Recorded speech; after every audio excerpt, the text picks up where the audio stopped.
ஒன்று உறவு, இன்னொன்று துறவு. உறவு இல்லாமல் துறவில்லை. உறவு இருந்தால்தான் துறவு நிகழ முடியும். உறவு வேண்டும்.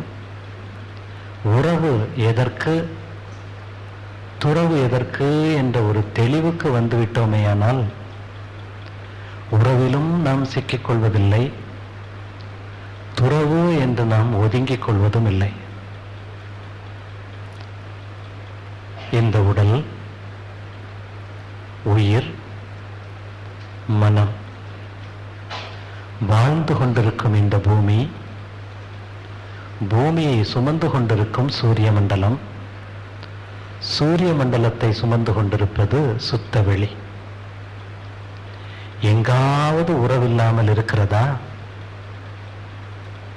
உறவு இருப்பதால் எப்பொழுதும் அதை தக்க வைத்துக் கொண்டிருக்கிறதா? உடல் இருக்கிறது, உடலின் உள்ளே உயிர் இருக்கிறது. உடல் உயிர் இருப்பதால் நாம் வாழ்ந்து கொண்டிருக்கிறோம். நாம் வாழ்ந்து கொண்டிருப்பது இந்த பூமியில். எப்பொழுதும் இந்த உறவு நிரந்தரமாக இருக்கிறது. எது வரைக்கும் என்றால் உடலில் உயிர் நிலைப்பது வரைக்கும் உறவு இருக்கிறது. உறவின் உள்ளே துறவு அடங்கி இருக்கிறது. இந்த பூமி நம்மை உறவாடி கொண்டிருக்கிறது, நாமும் பூமியை உறவாடி கொண்டிருக்கிறோம். இந்த உறவு எதுவரைக்கும் என்றால் இந்த உடலை பூமி சுமந்து கொண்டிருப்பது வரைக்கும். உணவை நாம் உறவாடி கொண்டிருக்கிறோம். உணவை நாம் உண்டு விட்டோம். உணவுக்கும் நமக்கும் இடையே உறவு ஏற்பட்டது. உணவு உள்ளே சென்றது. உணவு உணவாக இருப்பதில்லை, அது தானாக மாறிவிடுகிறது. இது துறவு. உறவு என்பது தாங்கிக் கொண்டிருப்பது. துறவு என்பது அதோடு கலந்து விடுவது. உறவில்லையானால் துறவில்லை. துறவில்லாமல் மனம், அறிவு, முழுமை, பூரணம் இயலாத ஒன்று. உறவு உடலுக்கு, துறவு மனதுக்கு. உறவு அனுபவத்திற்கு, துறவு மனதிற்கு. எதையும் அனுபவித்துக் கொள்ளலாம், எந்த அனுபவத்தையும் வைத்துக் கொள்ளலாம். மனம் அதில் சிக்கிக் கொள்ளக்கூடாது. மனம் சிக்காமல் இருந்தால் துறவு. உறவு அனுபவத்திற்கு, துறவு மனதிற்கு. உறவு மனதுக்கு அன்று, உறவு மனதுக்கு அன்று. நாம் மனதால் உறவு கொள்கிறோம், நம்மால் விட முடியவில்லை. மனதால் விட்டுவிட்டோமேயானால் அதுதான் துறவு. இரவு தூங்கிக் கொண்டிருக்கிறோம், காலை வரைக்கும் தூங்கிக் கொண்டிருக்கிறோம். காலை வரைக்கும் நம்மோடு உறவாடி கொண்டிருப்பது அங்கு இருக்கக்கூடிய தலையணையும் நம்மை தாங்கிக் கொண்டிருந்த மெத்தையும். உறவு முடிந்து விட்டது, அந்த தலையணையை மெத்தையை விட்டு வந்து விட்டோம். இது துறவு.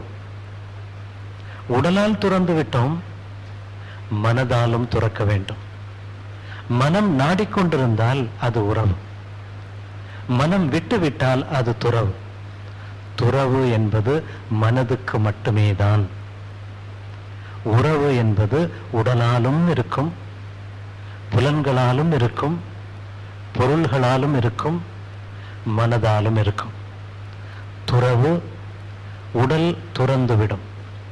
உடல் உறவுகளை வைத்துக் கொள்வதில்லை. உணவை உண்டீர்கள், உணவுக்கும் உடலுக்கும் உறவு. உண்பது வரைக்கும் உறவு. உண்டு முடித்து விட்டீர்கள், தேவையற்றவைகளை இந்த உடல் துறந்துவிடும். தேவையற்றவைகளை இந்த உடல் வைத்துக் கொள்வதில்லை. மனம் தேவை இருந்தாலும் வைத்துக் கொள்ளும், தேவை இல்லாவிட்டாலும் வைத்துக் கொள்ளும். ஆக துறவை மனதுக்கு பூட்ட வேண்டும் என்றால் அனைத்தும் துறந்துதான் இயங்கிக் கொண்டிருக்கிறது. இந்த பூமியும் துறந்தே இயங்கிக் கொண்டிருக்கிறது. எந்த நேரமும் இந்த பூமி சூரிய மண்டலத்திலிருந்து வெளியேறுவதற்கு எத்தனித்தே இயங்கிக் கொண்டிருக்கிறது. எந்த நேரமும் இந்த உயிர் உடலிலிருந்து பிரிவதற்கு எத்தனித்தே இயங்கிக் கொண்டிருக்கிறது. எந்த நேரமும் உடலில் இருக்கக்கூடிய சிற்றறைகள் பிரிந்து செல்வதற்கே உறவாடி கொண்டிருக்கின்றன. இருக்கும் உறவுகள் அத்தனையும் துறவை நோக்கியே சென்று கொண்டிருக்கின்றன, மனிதனுடைய மனதை தவிர. எதையும் பாருங்கள், எந்த ஒன்றையும் பாருங்கள், அனைத்தும் துறவை நாடியே சென்று கொண்டிருக்கின்றன. மனிதனுடைய மனம் மட்டும் உறவில் சிக்கிக் கொண்டிருக்கிறது, இன்பத்தில் சிக்கிக் கொண்டிருக்கிறது, துன்பத்தில் சிக்கிக் கொண்டிருக்கிறது, அனுபவத்தில் சிக்கிக் கொண்டிருக்கிறது, இன்னும் வேண்டும் என்று சிக்கிக் கொண்டிருக்கிறது. இந்த சிக்கல் தான் மனிதனின் விடுதலைக்கு, மனதின் விடுதலைக்கு, ஆத்மாவின் விடுதலைக்கு சிக்கலாக இருக்கக்கூடிய ஒரு காரணம். என்ன வேண்டும்? இங்கே மனதுக்கு விடுதலை வேண்டும். மனதுக்கு விடுதலை வேண்டும் என்றால் மனம் ஓர்மை நிலை பெற வேண்டும், மனம் கூர்மை நிலை பெற வேண்டும். அனைத்தும் தவத்தின் மூலமாக மட்டுமே தான் கிடைக்கும். தவம், இன்னொன்று தற்சோதனை, இன்னொன்று ஆழ்ந்த சிந்தனை. ஒவ்வொன்றையும் சிந்தித்து சிந்தித்து சிந்தித்து சிந்தித்து நமக்கும் இந்த பொருளுக்கும் உள்ளிருக்கும் உறவு என்ன, உறவு துறவு, இந்த உறவில் கண்ட உண்மை நிலை என்ன, உண்மை நிலையை உணர்ந்து விட்டோமேயானால் துறவு தானாக எய்துவிடும். உறவில் இருக்கக்கூடிய உண்மை நிலையை உணர்ந்து விட்டோமேயானால் நமக்கும் இந்த உயிருக்கும் இருக்கக்கூடிய உறவின் தன்மை என்ன, இந்த உடலுக்கும் உயிருக்கும் இருக்கக்கூடிய உறவின் தன்மை என்ன, எத்தனை நாட்கள் உண்மை நிலை உணர்ந்து விட்டோமேயானால் உடலில் பற்றில்லை, உயிரிலும் பற்றில்லை. இந்த உலகத்திற்கும் நமக்கும் இருக்கக்கூடிய உண்மையான உறவென்ன, இந்த குடும்பத்திற்கும் நமக்கும் இருக்கக்கூடிய உண்மையான உறவென்ன, கணவனுக்கும் மனைவிக்கும் இருக்கக்கூடிய உண்மையான உறவென்ன, நமக்கும் குழந்தைகளுக்கும் இருக்கக்கூடிய உண்மையான உறவென்ன. நாம் கொள்ளக்கூடிய ஒவ்வொரு உறவுக்கும் பொருட்கள் அனுபவம் இல்லாது வாழ்க்கை இல்லை. வாழ வேண்டுமென்றால் பொருள்களை அனுபவித்துதான் வாழ முடியும், பஞ்சபூதங்களை அனுபவித்துதான் வாழ முடியும், 5 புலன்களை அனுபவித்துதான் வாழ முடியும். அப்படி வாழ்கின்ற பொழுது, அப்படி அனுபவிக்கின்ற பொழுது ஒவ்வொரு பொருளிலும் இருக்கக்கூடிய உறவின் உண்மை என்ன? பசி எழுகிறது, உணவு உண்டேன். பசி இல்லை, உணவு இல்லை. உணவு வயிற்றுக்காக, உணவு பசிக்காக, உணவு இந்த உடல் தேவையை பூர்த்தி செய்வதற்காக மட்டுமே அன்றி உணவு ருசிக்காக அல்ல. ருசியில் மாட்டிக்கொள்கிறோம், ருசியில் சிக்கிக்கொள்கிறோம், உணவை நம்மால் விட முடியவில்லை. உணவுக்கும் நமக்கும் இருக்கக்கூடிய உறவு தேவையை பொறுத்தது, பசியை பொறுத்தது. பசி எழுந்தால் இந்த உணவு அதோடு நின்றுவிட்டது. பசி இல்லையானால் உணவின் மேல் எனக்கு விருப்பம் இல்லை, உணவை நான் நினைத்துக் கொள்வதும் இல்லை. தூக்கம் எழுகிறது, இந்த நாம் படுக்கிறோமே பெட், பெட்டுக்கும் நமக்கும் இடையே இருக்கக்கூடிய உறவு. தூக்கம் இல்லை, பெட்டுக்கும் எனக்கும் சம்பந்தம் இல்லை. வேர்வை எழுகிறது, காற்றின் அடியில் உட்கார்ந்திருக்கிறோம், ஏசியில் அமர்ந்திருக்கிறோம். ஏசிக்கும் நமக்கும் இருக்கக்கூடிய உறவு இந்த வேர்வையை மாற்ற வேண்டும், அதோடு நின்று விட்டது. சீதோஷ நிலை மாற்ற வேண்டும், அதோடு நின்று விட்டது. ஒவ்வொரு நிலையிலும் இருக்கக்கூடிய உண்மை நிலை தெளிவு ஏற்பட்டு விட்டால் அதுதான் துறவு. துறவு மனதுக்கே அன்றி துறவு வாழ்க்கைக்கு அல்ல. துறப்பதற்காக எதையும் துறக்க வேண்டிய அவசியமும் இல்லை. துறப்பதற்காக எங்கும் செல்ல வேண்டிய அவசியமும் இல்லை. எங்கோ சென்றோமையானால் எதையும் துறந்து விடவும் முடியாது. மனத்தகத்தழுக்கராத மௌன ஞான யோகியர், மனத்தகத்தழுக்கராத மௌன ஞான யோகியர் வனத்தகத் திருப்பினும் மனத்தகத் தழுக்கறார். வனத்தகத் திருப்பினும் மனத்தகத் தழுக்கறார்.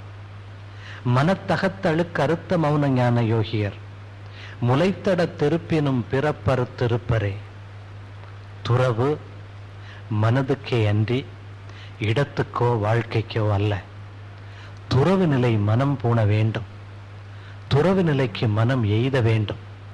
துறவு நிலைக்கு மனம் எய்த வேண்டும் என்றால் மனதைத்தான் பக்குவப்படுத்த வேண்டுமே அன்றி வாழ்க்கை அல்ல.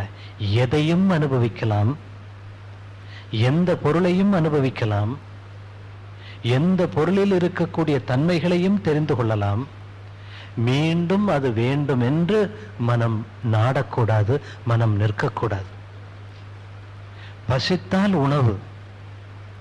நீங்கள் வாழும் மிருகத்தை பாருங்கள்.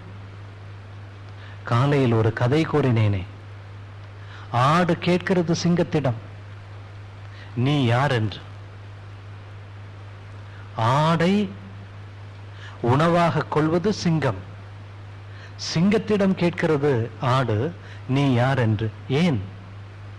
பசி எழுந்தால்தான் தெரியும், பசித்தால் தான் புசிக்கிறது. பசிக்காமல் புசிப்பவன் மனிதன் மட்டும்.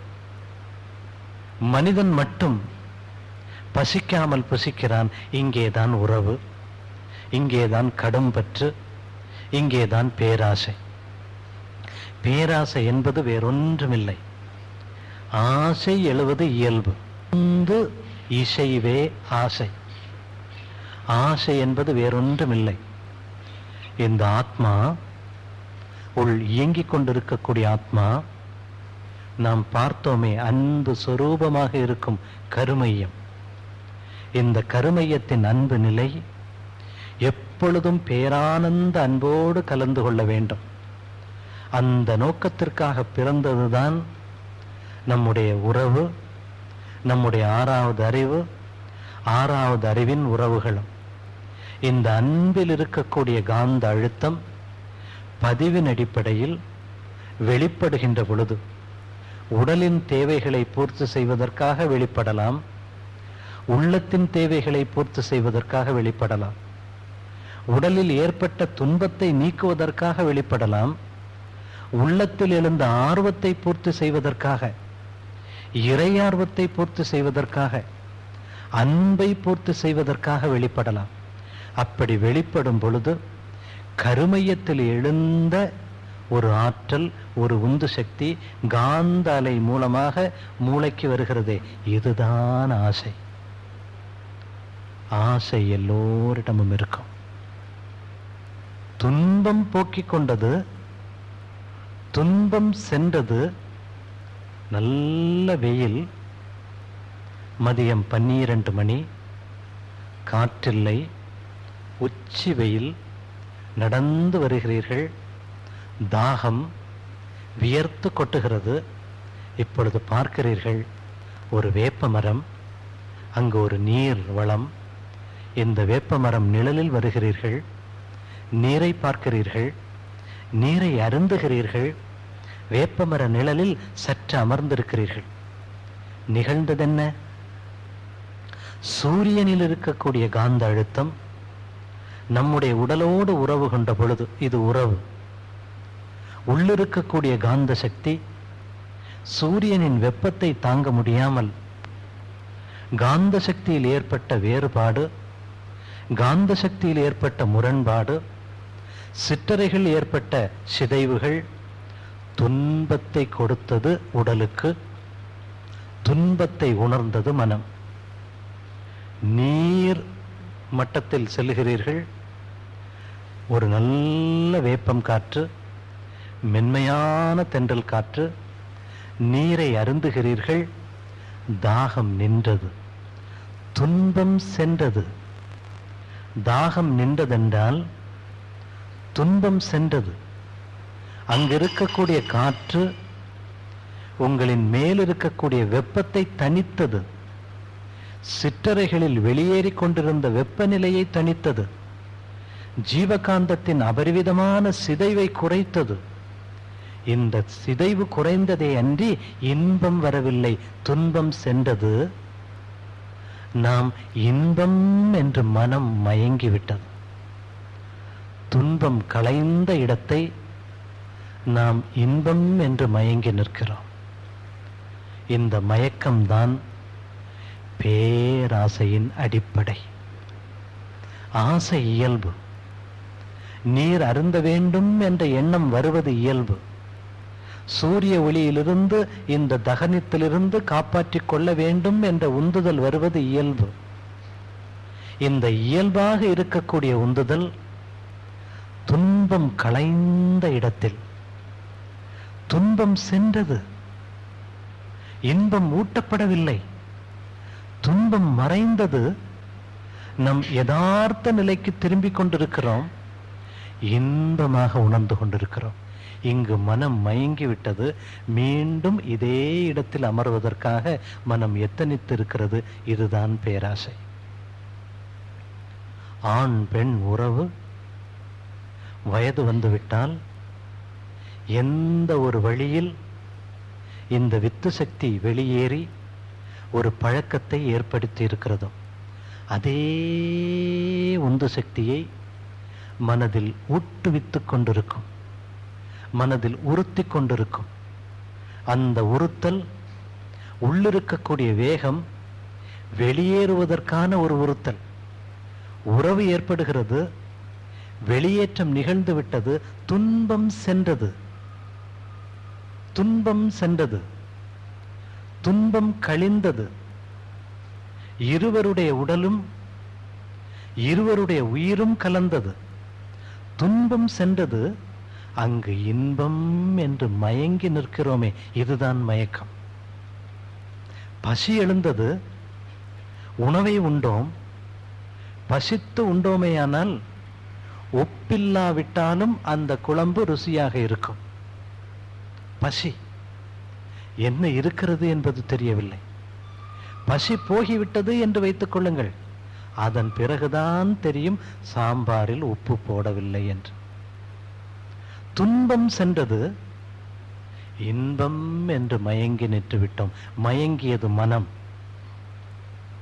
மயக்கம் பெற்றது மனம். தேவை மனதுக்கு ஊட்ட சக்தி கொடுக்க வேண்டும், மனதை பாதுகாக்க வேண்டும், மனதை வளப்படுத்த வேண்டும், மனதுக்கு உண்மையை போதிக்க வேண்டும், மனதை உண்மை நிலையில் நிறுத்த வேண்டும். அப்படி மனதை உண்மை நிலையில் நிறுத்துவதுதான் துறவு. துறவு என்பது அனுபவத்திற்கல்ல, துறவு என்பது முழுக்க முழுக்க மனதிற்குத்தானே அன்றி உடலுக்கோ அனுபவத்திற்கோ அல்ல. மீண்டும் வேண்டும் என்று நினைப்பதில்லை துறவு. ஒரு குரு தன்னுடைய சீடரோடு ஒரு ஆற்றங்கரையில் நின்று கொண்டிருக்கிறார். குரு என்றால், துறவிகள் என்றால் இன்னொருவரை தொடுவதில்லை. அனைத்தையும் துறந்தவர்கள், எல்லாவற்றையும் துறந்தவர்கள். அங்கு ஆற்றில் வெள்ளம் பெருக்கோடி கொண்டிருக்கிறது. ஒரு பெண்மணி தலையில் மோர், பால், வெண்ணெயை வைத்துக்கொண்டு மறுபுற கரைக்கு செல்ல வேண்டும். ஆற்றில் வெள்ளம் வருகிறது, அந்த அம்மணியால் செல்ல முடியவில்லை. அங்கு இருக்கக்கூடிய துறவி குரு கூறுகிறார், என்னுடைய தோளில் நீ அமர்ந்து கொள், நான் உன்னை அங்கே விட்டு விடுகிறேன் என்று. அந்த பெண்மணியும் சம்மதித்தாள், அவருடைய தோளில் அமர்ந்து கொண்டாள். அவர் ஆற்றை கடந்து மறுகரையில் விட்டுவிட்டு தன்னுடைய சீடர்களை அழைத்து கொண்டு தன்னுடைய ஆசிரமத்துக்கு சென்று விட்டார்கள். இரவு கழிந்து விட்டது. இவர் நன்றாக தூங்கிவிட்டார். சாதனைகளும் போதனைகளும் முடிந்துவிட்டன. எல்லோரும் சென்று விட்டார்கள். சீடர்கள் ஒருவருக்கு ஒருவர் பேசிக்கொண்டிருக்கிறார்கள். ஒரு துறவி ஒரு பெண்ணை தூக்கிச் செல்லலாமா? இவர் துறந்தவர் என்று எப்படி கூற முடியும்? ஒருவருக்கொருவர் வினாவை எழுப்பி அந்த வினாவில் சிக்கிக்கொண்டு யாரும் தூங்காமல் மறுநாள் காலை வந்தது. குரு வந்தார். எல்லோரும் அமர்ந்திருந்தார்கள். ஒரு சீடன் கேட்கிறான், நாம் எல்லோரும் துறவிதானே? ஆமாம், துறவிதான். நீங்கள் துறவிதானே? நானும் துறவிதான். ஒரு துறவி ஒரு பெண்ணை சுமக்கலாமா? அவர் கூறுகிறார், நான் அப்பொழுதே விட்டுவிட்டேன். நீங்கள் இரவு முழுவதும் சுமந்து கொண்டிருக்கிறீர்கள். நான் சுமந்ததை அப்பொழுதே விட்டுவிட்டேன். சுமந்த பொருளை அப்பொழுதே விட்டுவிட்டேன். சுமந்த உடலை அப்பொழுதே விட்டுவிட்டேன். சுமக்கச் சொன்னான் இறைவன், சுமந்தேன், இங்கே இறக்கிவிட்டேன், அதோடு நின்று விட்டது. நீங்கள் இப்பொழுது வரைக்கும் சுமந்து கொண்டிருக்கிறீர்கள். இது உறவு. ஒரு ராஜா தன்னுடைய ராஜ பரிபாலனத்தில் இருக்கக்கூடிய ஒரு காட்டிற்கு சென்றார். அங்கு ஒரு துறவி அமர்ந்திருக்கிறார். அவர் படுத்திருக்கக்கூடிய இடம் சாதாரண மரத்தின் கீழ். ஒன்றுமில்லை அவரிடம். ஒரு வேஷ்டி இருக்கிறது, ஒரு துண்டு இருக்கிறது. ஔவையார் கூறியது போல, நாழி அரிசியும் 4 முழமும். ஒரு மனிதனுக்கு தேவை அவ்வளவுதான். நாழி அரிசி வேண்டும் ஒரு நாளைக்கு, 4 முழம் வேண்டும் கட்டிக்கொள்வதற்காக.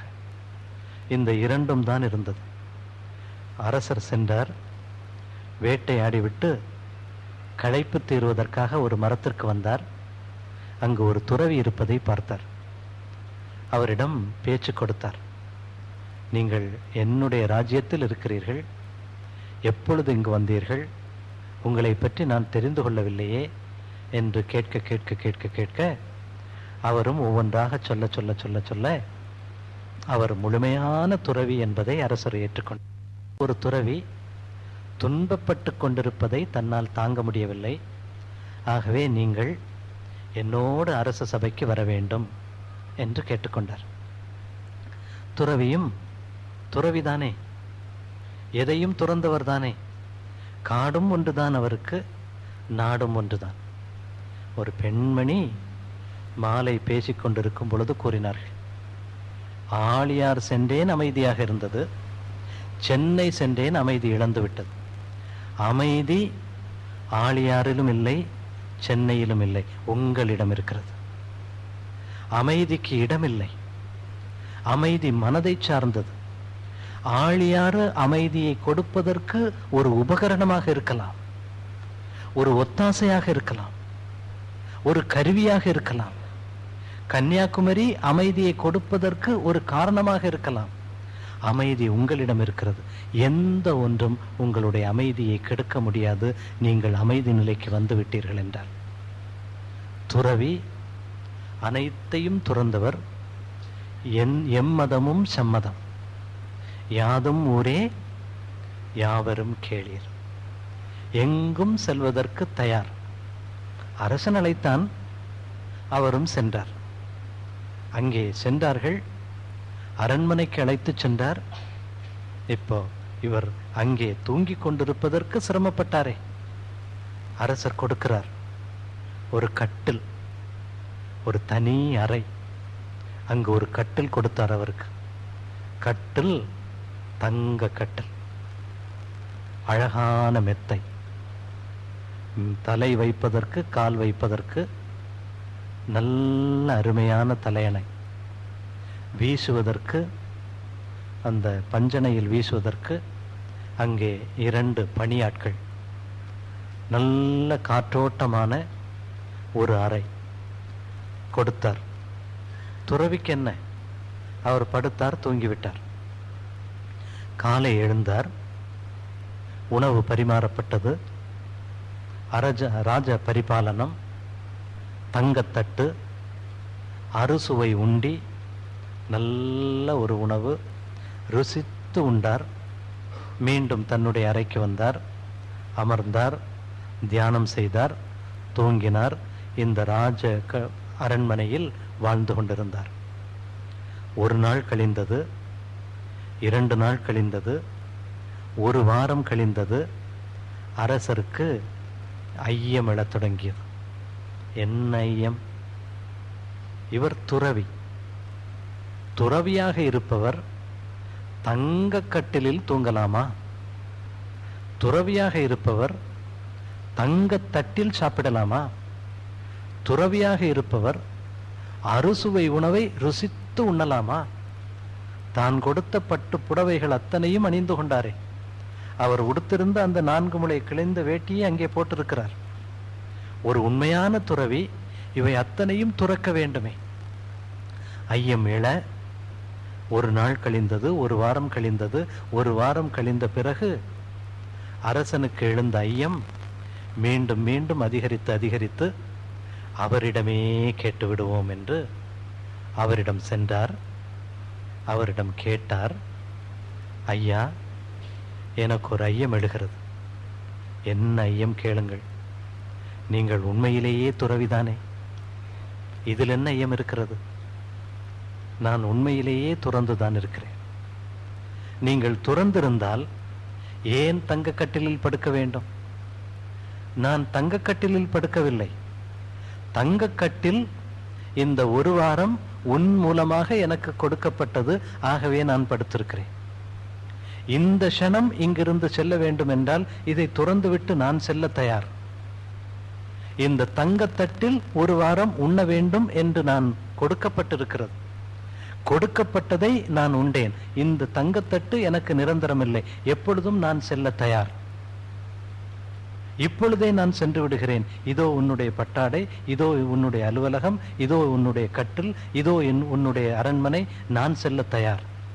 நீ செல்ல தயாரா? நான் துறந்து விட்டேன். I am ready to go. இந்த கிழிந்த துணி எனக்கு போதும்.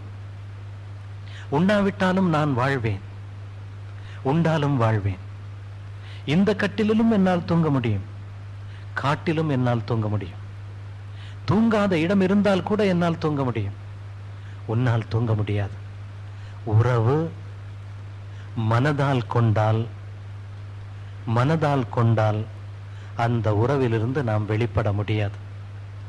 உறவு அனுபவத்திற்கு மட்டுமே அன்றி ஆளுமை செய்வதற்காக அல்ல. உறவு அனுபவத்திற்கு, ஆளுமைக்கு அல்ல. ஆளுமையிலிருந்து, உறவின் ஆளுமையிலிருந்து மனதை விடுபடுத்த வேண்டும். மனதை சென்றடைய வேண்டும். மனதை முழுமையாக பிரித்தெடுக்க வேண்டும். தாமரை இலை தோன்றியது, பிறந்தது தண்ணீரில். தாமரை இலை வளர்ந்தது தண்ணீரில். தாமரை இலை மாய்ந்து அழுகி போவதும் தண்ணீரில். என்றாவது நீரோடு உறவாடியதுண்டா? எந்த நேரமாவது உறவாடியதுண்டா? இதுதான் மனிதனுடைய மனம். மனித மனம் உறவில் சிக்காமல் இருந்தால் அது துறவு. துறவு என்பது உண்மை நிலை, உறவின் உண்மை நிலை. உறவின் உண்மையை உணர்ந்து கொண்டீர்கள் என்றால் அங்குதான் துறவு. உறவில்லாது மனிதன் வாழ முடியாது. பொருளின் உறவில்லாது மனிதன் வாழ முடியாது. மக்கள் உறவில்லாது மனிதன் வாழ முடியாது. பூமி உறவில்லாது மனிதன் வாழ முடியாது. உடல் உறவில்லாது மனிதன் வாழ முடியாது. அன்பின் உறவில்லாது மனிதன் வாழ முடியாது. உறவின் உண்மைகளை மட்டும் நாம் தெரிந்து விட்டோமே ஆனால் அதுதான் துறவு. தெரிய வேண்டியது உண்மை, உறவுகளின் உண்மை, உறவு கொள்ளக்கூடிய பொருளின் உண்மை, உறவுக்கும் பொருளுக்கும் நமக்கும் இடையே இருக்கக்கூடிய உறவின் உண்மை.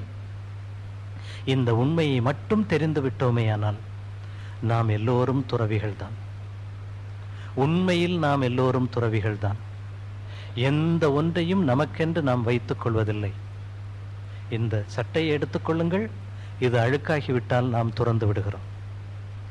இந்த முடி வளர்ந்து விட்டால் இதை துறந்து விடுகிறோம். நகம் வளர்ந்து விட்டால் துறந்து விடுகிறோம். ஒவ்வொரு நாளும் பல கோடி சிற்றறைகள் நம்மிடமிருந்து துறவு பெற்றே சென்று கொண்டிருக்கின்றன. துறவு பூணாத ஒன்றே ஒன்று நம்முடைய மனம் மட்டும்தான். மனதை துறவு நிலைக்கு கொண்டு வர வேண்டும். மனதை துறவு நிலைக்கு ஆட்படுத்த வேண்டும். மனம் துறவு நிலை பூண்டுவிட்டால் முழுமையான துறவு நிலை நமக்கு கைகூடிவிடும்.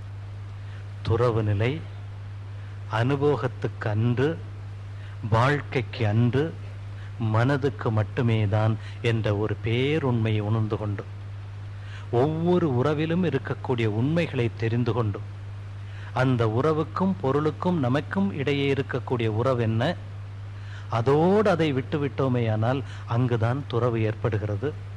அங்கு துறவு ஏற்படுகிறதே, அங்குதான் அன்பும் ஏற்படும், அங்குதான் கருணையும் ஏற்படும், அங்குதான் நன்றி உணர்வும் ஏற்படும்.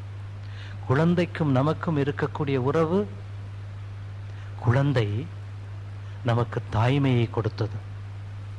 குழந்தை நம்முடைய அடுத்த ஒரு வாரிசாக தோன்றுவித்தது.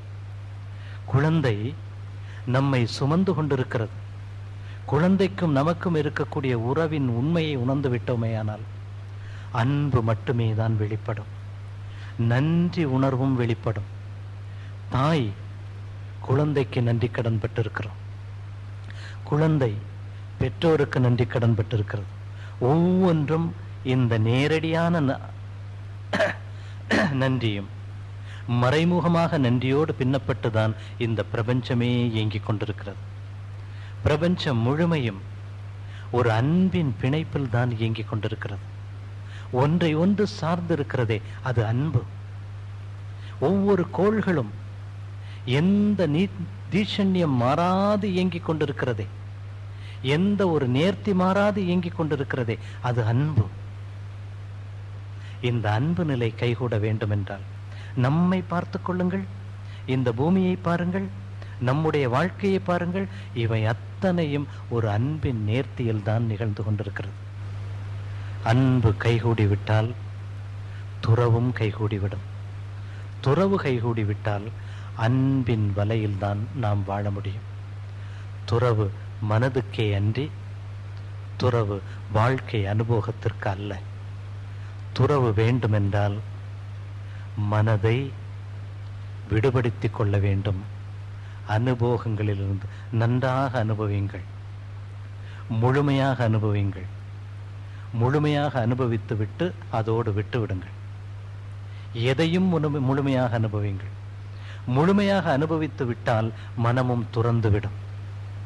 மனம் துறக்கவில்லை என்றால் நீங்கள் முழுமையாக அனுபவிக்கவில்லை என்று பொருள். ஒவ்வொன்றையும் உண்ணும் போது உண்ணுங்கள், உறங்கும் போது உறங்குங்கள், குளிக்கும் போது குளியுங்கள், போகிக்கும் போது போகியுங்கள், அலுவலகத்தில் இருக்கும் பொழுது அலுவலக பணியை கவனியுங்கள். எதை செய்கிறோமோ அதை நீங்கள் செய்தால் மீண்டும் அதில் மனம் நிற்பதில்லை. எதை செய்தாலும் முழுமையாக செய்தால் அங்குதான் துறவு. முழுமையாக செய்து விட்டோமேயானால் முழுமையான துறவு நமக்கு கைகூட தொடங்குகிறது. முழுமையான அனுபவமே முழுமையான துறவு. அனுபவம் முழுமை பெறவில்லை என்றால் துறவும் ஏற்படுவதில்லை. எதையும் முழுமையாக அனுபவித்தால் துறவு தானாக ஏற்பட்டுவிடும். மீண்டும் கூறுகிறேன், சமயமில்லை. துறவு மனதுக்கே அன்றி துறவு உறவுக்கல்ல. எதையும் அனுபவிக்கலாம். அதை வேண்டும் என்று மீண்டும் இந்த மனம் அங்கு சிக்கிக்கொள்ளக்கூடாது. மனம் சிக்காமல் இருக்க வேண்டும் என்றால் ஒரே வழி தியானம். தியானம், தவம், தற்சோதனை. தியானம் ஒன்று, எண்ணம் ஆராய்தல் ஒன்று. எண்ணம் ஆராய்தல் வெற்றி கெட்டுவிட்டோமேயானால், விசாரணையில் வெற்றி கெட்டுவிட்டோமேயானால் எதையும் வென்றுவிட முடியும். தவம் நேர்த்தியாக செய்து வரும் ஒவ்வொரு எண்ணத்தையும் ஆராய்ந்து ஆராய்ந்து ஆராய்ந்து ஆராய்ந்து எண்ணத்தின் மூலத்துக்கு சென்று விட்டோமேயானால் எந்த எண்ணத்தையும் வெற்றி கொள்ள முடியும். அனைத்தும் எண்ணத்தின் வெளிப்பாடுதான். கோபமும் எண்ணத்தின் வெளிப்பாடு, பேராசை எண்ணத்தின் வெளிப்பாடு, கடும்பற்று எண்ணத்தின் வெளிப்பாடு, 6 குணங்களும் எண்ணத்தின் வெளிப்பாடு. எண்ணத்தை வெற்றி கண்டுவிட்டோமேயானால் முழுமையான துறவு நம்மிடத்தில் இருக்கும். ஒரு துறவி லௌகீக வாழ்வில்தான் துறக்க முடியும். வெளியே சென்று துறந்தேன் என்பது துறவில்லை. சந்தர்ப்பம் இருந்தும் தவறு செய்யாமல் இருப்பவன் தான் துறந்தவன். சந்தர்ப்பம் கிடைத்தால் தவறு செய்தவன் துறந்தவன் அல்ல. ஒரு சந்தர்ப்பம் நம்மை நமக்கு சுட்டி காண்பித்துக் கொண்டிருக்கிறது. ஒவ்வொரு சந்தர்ப்பங்களும் நம் இயல்பை சுட்டி காண்பித்துக் கொண்டிருக்கின்றன. ஒவ்வொரு சந்தர்ப்பங்களும் நம்முடைய சபலத்தை சுட்டி காண்பித்துக் கொண்டிருக்கின்றன. சந்தர்ப்பங்களில் வெற்றி கிட்ட வேண்டுமென்றால் லௌகீக வாழ்வில், குடும்ப வாழ்வில், குடும்பத்தில் தான் வெற்றி பெற முடியும். குடும்பத்தில் வெற்றி பெற்றவன் தான் ஒரு உண்மையான துறவி. ஒரு உண்மையான துறவி லௌகீக வாழ்வில் வாழ்ந்த, லௌகீக வாழ்வில் வெற்றி பெற்று லௌகீக வாழ்வில் சிக்கிக் கொள்ளாமல் இருக்கிறானே, அவன்தான் ஒரு உண்மையான துறவி. நாம் பெற்றிருக்கக்கூடிய வாழ்க்கை முழுமையான ஒரு வாழ்க்கை. நமக்கு அமைக்கப்பட்டிருக்கக்கூடிய வாழ்க்கை ஒரு முழுமையான வாழ்க்கை.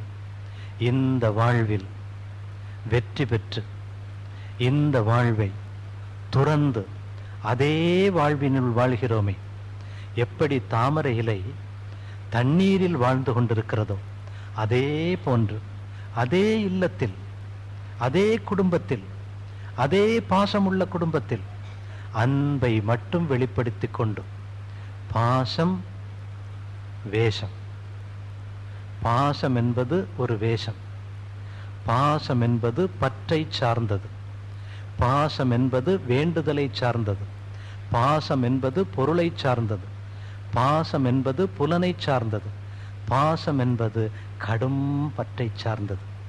அன்பு எதையும் சாராத துறவு. எல்லோரிடமும் அன்பு இருக்க வேண்டும், பாசம் அற்றிருக்க வேண்டும், உறவுகளை அற்றிருக்க வேண்டும். நம்முடைய குடும்பத்தில் தான் நாம் இதை பார்க்க முடியும். நம்முடைய குடும்பத்தில் தான் நாம் இதை கையாள முடியும். மிக அரிய ஒரு வாய்ப்பு ஒரு சாதகனுக்கு. ஒரு சாதகன் வெற்றியை சாதகன் கணிக்க வேண்டுமென்றால் குடும்பத்தில் வாழ்ந்தான் தான் கணிக்க முடியும். குடும்பம் ஒரு பல்கலைக்கழகம். குடும்பத்தில் வரக்கூடிய ஒவ்வொரு சிக்கல்களும் நம்மை பதப்படுத்தி கொண்டிருக்கின்றன, நம்மை பண்படுத்தி கொண்டிருக்கின்றன. சிக்கல்கள் தானாக வருவதில்லை, ஏற்கனவே செய்து வந்ததே தான் வந்து கொண்டிருக்கிறது. ஒவ்வொரு சிக்கலும் மிகப்பெரிய ஒரு உண்மையை நமக்கு போதித்துக் கொண்டிருக்கின்றன, துறவையே நமக்கு போதித்துக் கொண்டிருக்கின்றன. இன்பமும் துறவை போதிக்கிறது, துன்பமும் சிக்கலும் துறவை போதித்துக் கொண்டிருக்கின்றன. குடும்பத்தில் இருந்து கொண்டே நாம் எந்த ஒன்றிலும் சிக்கல் கொள்ளாத, எந்த ஒன்றிலும் சிக்கிக் கொள்ளாத ஒரு மனதை வகுத்து கொண்டோமேயானால் இதுதான் துறவு நிலை. துறவு நிலை பெற்றால்தான் உள்ளிருக்கக்கூடிய உறவு நிலையை பெற முடியும். புற உலகத்தில் ஏற்படக்கூடிய துறவேதான் அக உலகத்தில் இருக்கக்கூடிய உறவை கூட்டுவிக்க முடியும். உள்ளிருக்கக்கூடிய ஆத்மத்தில் உறவு கொள்ள வேண்டும் என்றால் வெளியிருக்கக்கூடிய உடலில், வெளியிருக்கக்கூடிய உலகத்தில் துறவை பெற வேண்டும். உலகம் இல்லாது உடல் இல்லை, உடல் இல்லாது மனமில்லை, மனமில்லாது அறிவை எட்ட முடியாது. அப்ப உடல் வேண்டும், உலகம் வேண்டும், உறவுகள் வேண்டும், மனம் வேண்டும், மனதின் ஆளுமை வேண்டும், மனதின் பயிற்சி வேண்டும். இருந்தால்தான் உண்மையை பெற முடியும். என்றால் உலகத்தில் துறவு வேண்டும், அறிவினுள்ளே உறவு வேண்டும். உடல் உலக இயலில் துறவு வேண்டும், உள்ளிருக்கக்கூடிய ஆத்மத்தின் உள்ளே உறவு வேண்டும். இந்த இரண்டு நிலையும், உலகியல் வாழ்க்கையும் வேண்டும், அறிவியல் வாழ்க்கையும் வேண்டும், பொருள் வாழ்க்கையும் வேண்டும், அருள் வாழ்க்கையும் வேண்டும். பொருள் வாழ்க்கை துறவு, அருள் வாழ்க்கை உறவு. நாம் பொருளை உறவு கொண்டிருக்கிறோம், அருளை துறந்திருக்கிறோம். அருள் துறவு என்று நினைத்து கொண்டிருக்கிறோம், அருள் துறவு நிலை என்று நினைத்து கொண்டிருக்கிறோம். அருளில் உறவு வேண்டும் உனக்கு, பொருளில் துறவு வேண்டும் உனக்கு. You are the centre point. நீங்கள் மையத்தில் இருக்கிறீர்கள். உங்களில் ஒரு புறம் இந்த உலகம், உங்களின் மறுபுறம் இயற்கை, உங்களின் மறுபுறம் இறைவன். இங்கு உறவிருந்தால் இங்கு துறவு, இங்கு உறவிருந்தால் இங்கு துறவு, இங்கு துறவிருந்தால் இங்கு உறவு. இங்கு துறவை வைத்துக் கொண்டால் இந்த உறவை வளர்த்துக் கொள்ள முடியும். துறவு மனதுக்குத்தானே அன்றி பொருளுக்கு அல்ல. ஏன்? பொருள் இல்லை என்றால் உடல் இல்லை, பொருள் அனுபவம் இல்லை என்றால் உடல் இல்லை. சர்வைவல் ஆஃப் தி ஃபிட்னஸ், வாழ்வில் உடல் ஓம்பல் மிக மிக மிக மிக அவசியம். உடல் இல்லை என்றால் உள்ளிருக்கக்கூடிய ஒரு பொருளை காண முடியாது. உடம்பினை முன்னம் இழுக்கென்றிருந்தேன், உடம்பினை முன்னம் இழுக்கென்றிருந்தேன், உடம்பினுள்ளே ஒரு பொருள் கண்டேன், உடம்பினுள்ளே உத்தமன் கோயில் கொண்டான் என்று உடம்பினை யானிருந்து ஓம்புகின்றேனே. முதலில் பார்க்கின்ற பொழுது இந்த உடல் ஒரு உத்தை சடலம் என்று நினைந்தேன். உள்ளே சென்று பார்த்த பொழுதுதான் இது கோயில் என்று தெரிகிறது, இறைவனை சுமந்து கொண்டிருக்கக்கூடிய ஆலயம் என்று தெரிகிறது, இறைவனின் இருப்பிடம் என்று தெரிகிறது. இந்த உடல் இல்லை என்றால் இறைவனை நான் சுமக்க முடியாது, இறைவனை நாம் பார்க்க முடியாது, என்னை நான் அனுபவிக்க முடியாது, என் இன்பத்தை நான் கழிக்க முடியாது, என் அன்பின் பிராவகத்தை நான் உணர முடியாது. ஆக உடல் வேண்டும், உடல் ஓம்பப்பட வேண்டும், உடல் போற்றப்பட வேண்டும், உடல் பூஜிக்கப்பட வேண்டும். உடல் பூஜிக்கப்பட வேண்டும் என்றால் இந்த உலகியல் வாழ்க்கை வேண்டும். உடல் துன்பம் போக வேண்டும், உடலுக்கு தேவையான பொருள் வேண்டும். உடல் இருந்தால்தான் நான் உள்ளிருக்கும் உறவை வைத்துக் கொண்டிருக்க முடியும். ஆக உடல் வேண்டும், பொருள் வேண்டும், பொருள் அனுபவம் வேண்டும். அனுபவத்தில் நான் சிக்கிக் கொள்ளவில்லை, அந்த அனுபவம் இந்த உடலுக்காக மட்டுமே, பொருள் இந்த உடலுக்காக மட்டுமே, பொருளின் அனுபவம் இந்த உடலுக்காக மட்டுமே, மக்களின் அனுபவம் இந்த உடலுக்காக மட்டுமே. என்னுடைய அனுபவம் என் உள்ளிருக்கக்கூடிய யதார்த்தத்திற்காக, என்னுடைய உறவு என்னுடைய அன்பிற்காக. துறவில்தான் உறவு கையாளுகிறது. உறவில்லாமல் துறவில்லை, துறவில்லாமல் உறவும் இல்லை. உறவும் துறவும் ஒரு புள்ளியில் அடங்கி இருக்கின்றது. அந்த புள்ளிதான் அன்பு எனும் பெரும் ஊற்று. அந்த அன்பு ஊற்றின் ஒரு பங்கு, ஒரு துளி, ஒரு துண்டு, அந்த அன்பு ஊற்றின் ஒரு துளிதான் இங்கிருக்கும் நாம் எல்லோரும். நாம் எல்லோரும் அன்பின் ஒரு துளி. நம்மிடம் இருப்பது ஒன்றே ஒன்று, பரிபூரண அன்பு. இந்த அன்பின் பிராவகத்தை நாம் எடுத்து விட்டோமேயானால், அன்பின் பிராவகத்தை நாம் உணர்ந்து விட்டோமேயானால், எந்த நிலையிலும் எங்கும் நாம் சிக்கிக்கொள்வதில்லை. எப்பொழுதும் அன்பே நிலையாக மகிழ்ச்சியாகவே இருந்து கொண்டிருக்கிறோம். துறவு நிலை, ஆத்ம நிலை, ஆத்மத்தின் உறவு நிலை. துறவு நிலை பெற்றால் உண்மை உறவு நிலையை நாம் அடைந்து கொள்ள முடியும்.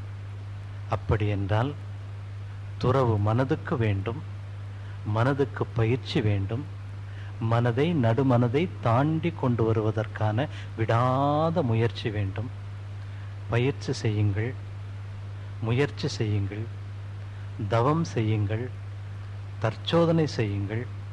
மீண்டும் மீண்டும் தவம் செய்ய செய்ய செய்ய செய்ய செய்ய நேற்றிருந்ததை விட இன்று தவத்தில் உயர வேண்டும், இன்றிருப்பதை விட நாளை தவத்தில் உயர வேண்டும், இப்பொழுது இருப்பதை விட அடுத்த தவத்தில் ஆழ வேண்டும்.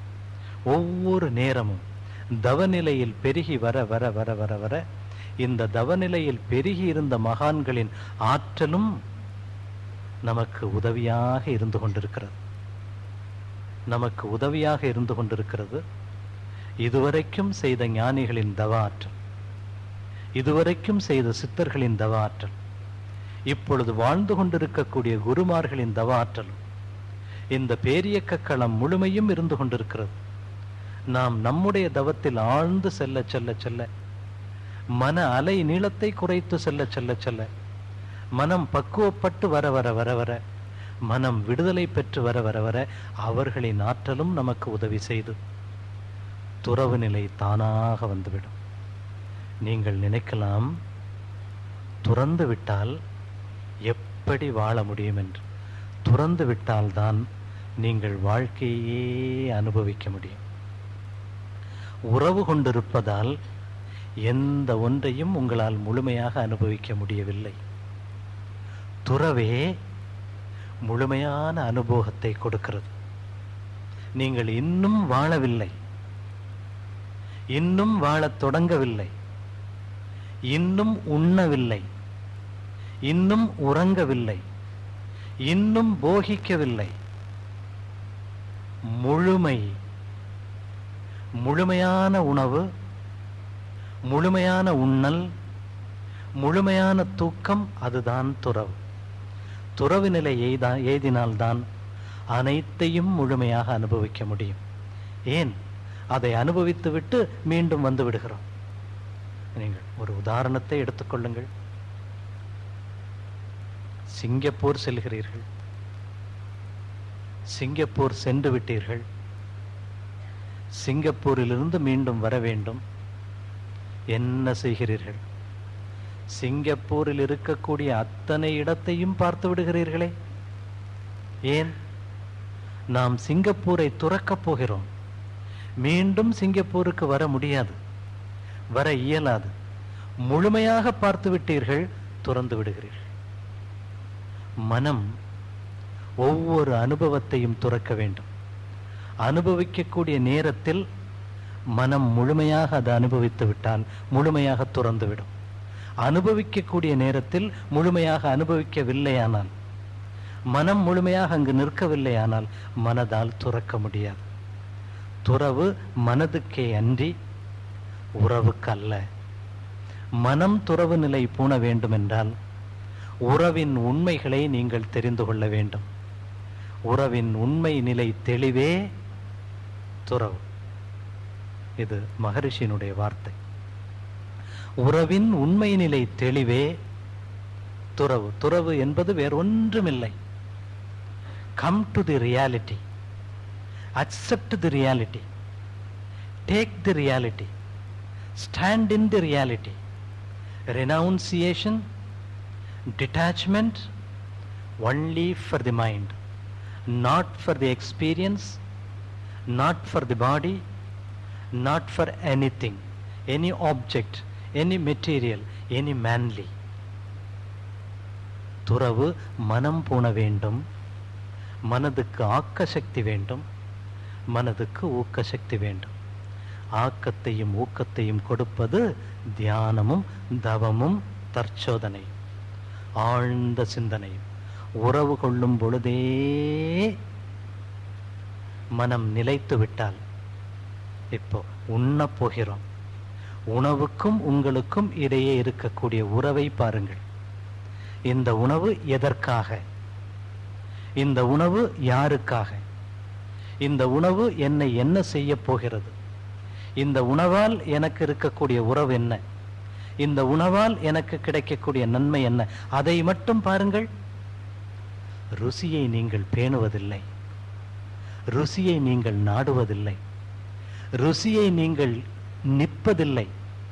ருசியில் நின்று விடுகிறீர்கள். உணவின் பெருமை உங்களுக்கு தெரியவில்லை, உணவின் நன்மை உங்களுக்கு தெரியவில்லை, உணவின் உறவு உங்களுக்கு தெரியவில்லை, உணவின் தீமையும் உங்களுக்கு புலப்படவில்லை. நாம் உணவை பார்ப்பது ருசியில் பார்க்கிறோம். உணவை பார்ப்பது போஷாக்கில் பார்ப்பதில்லை. உணவை போஷாக்காக பாருங்கள், உணவை உயிராக பாருங்கள், உணவை நீங்களாக பாருங்கள்.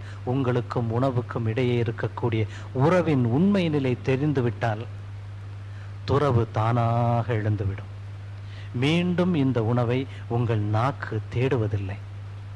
எதை கொடுத்தாலும் உங்கள் நாக்கு அதை ஏற்றுக்கொள்ளும். எது கிடைத்தாலும் அதை உண்பதற்கு நீங்கள் தயாராக இருப்பீர்கள். கிழங்கு கிடைக்கிறதா? உண்பதற்கு தயார். பாயாசம் கிடைக்கிறதா? உண்பதற்கு தயார். எதையும் உண்பதற்கு உங்கள் நாக்கு தயாராகிவிடும். கிழங்கை உண்பதற்கு தயாராகவில்லை நாக்கு. பாயாசத்தை உண்பதற்கு நாக்கு தயாராகி இருக்கிறது என்றால் துறவு ஏற்படவில்லை. நீங்கள் கிழங்கையும் உண்ணவில்லை, இதுவரைக்கும் பாயாசத்தையும் உண்ணவில்லை. எத்தனை டின் பாயாசம் குடித்திருக்கலாம், எத்தனை அண்டா இதுவரைக்கும் பாயாசம் குடித்திருக்கிறான். இன்னும் பாயாசம் கேட்கிறது என்றால் இன்னும் நீங்கள் பாயாசத்தை குடிக்கவில்லை.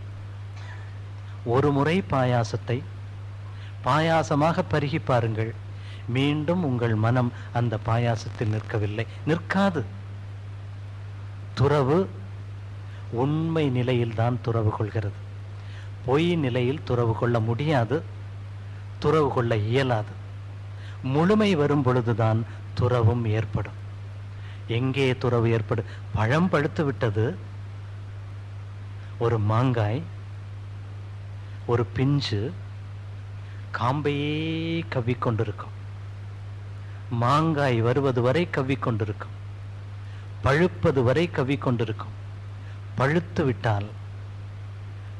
விட்டால் முழுமை எய்து விட்டால், பக்குவம் அடைந்து விட்டால் அங்கு நிற்க முடியாது, துறவாகிவிடும். எதையும் முழுமையாக அனுபவித்தோமேயானால் அது துறவாக வந்துவிடும். ஆக அனுபவம் வேண்டும், முழுமையான அனுபவம் வேண்டும், முற்றிலுமான அனுபவம் வேண்டும். நீங்கள் உண்ணும் பொழுது உணவை மட்டுமே பாருங்கள், உணவை மட்டுமே ரசியுங்கள். உங்கள் உணவில் இருக்கக்கூடிய ஒவ்வொரு மாலிக்குள் நாம் என்ன செய்கிறோம்? அதை பீக்கிறோம், உள்ளே போடுகிறோம், பிறரோடு பேசிக்கொண்டிருக்கிறோம். ஒவ்வொரு மாலிக்குள்ளும் ருசித்து ரசித்து உண்டு பாருங்கள். 5 இட்லி சாப்பிடுகிறீர்களா? 3 இட்லிக்கு மேல் உங்களால் சாப்பிட முடியாது. 3 இட்லி சாப்பிடுவதற்கு நீங்கள் 1 மணி நேரம் கூட எடுத்திருக்கலாம். இது வாழ்க்கை, இது அனுபவம், இது உறவு, இது முழுமையான உறவு. இந்த உறவு இருந்தால் துறவு வந்துவிடும். நாம் உறவு கொள்ளவில்லை, ஆகவே துறவும் பூண முடியவில்லை. உறவும் முழுமையாக வேண்டும், துறவு தானாக கைகூடும். துறவு கைகூடுவதற்கு மனதையும் பக்குவப்படுத்த வேண்டும், மனதையும் பாங்குபடுத்த வேண்டும். அந்த மனதை பாங்குபடுத்துவதுதான் நம்முடைய தவம், நம்முடைய தற்சோதனை, நம்முடைய ஆத்மீக வாழ்க்கை, நம்முடைய சிந்தனை அனைத்தும். அன்பர்களே, நாம் வாழ பிறந்திருக்கிறோம்.